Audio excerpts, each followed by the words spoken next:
the last time I saw you, you guys were finishing up a 4-0 weekend in Round Rock, which is one of the peak events that we're going to rebroadcast on FloBaseball next week. But you're 15-2 when the season's called off. Zach Daniels is having a massive year.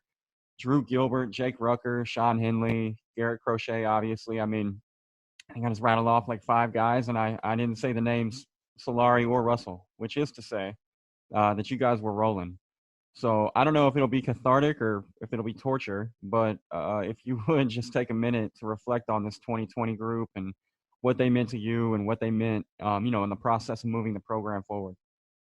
Right. Well, it's kind of exciting to think about all those names now that we're in June because the draft is so close, and it's going to be fun to see a few of those guys get rewarded. And also some of them were not projected to be top 5 round picks or top 2 or 3 round picks when they first got to us. So, you have the development piece you're proud of there. And then also some of those guys will be back next year. But yeah, you mentioned some names early there in the list that we saw the progress and we saw success on the field, but it's in the fall and it's in scrimmages. And because we're limited to 2 fall games, and really you have to spread, because there's only 2 games, you got to kind of spread the wealth amongst your players. So you really don't get to see what your guys are going to do in actual games until the spring rolls around. But when you see a guy like Jake Rucker hit a home run off the type of pitcher he does against Texas Tech, it's an affirmation that, yeah, this guy's a dude. He's made progress from what already was a good freshman year or a good career he had put together early on. He's made strides, and he was one of many that showed they were going to be real contributors.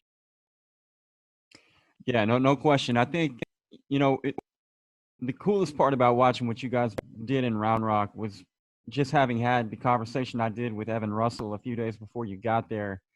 It surprised a lot of people in Round Rock. It surprised a lot of people around the country, but it didn't surprise Evan. I think due in large part to the fact that he saw the same fall that you saw. He saw the guys around him developing the way that you did. I think you guys were in on the secret before everybody else. Yeah, there was a vibe. I mean, that excuse me, that first team meeting we had in January when we came back, there was just a different vibe. Mentality-wise, physicality, our guys looked different. And they had the success to point to against an elite program like Clemson in one of our fall games.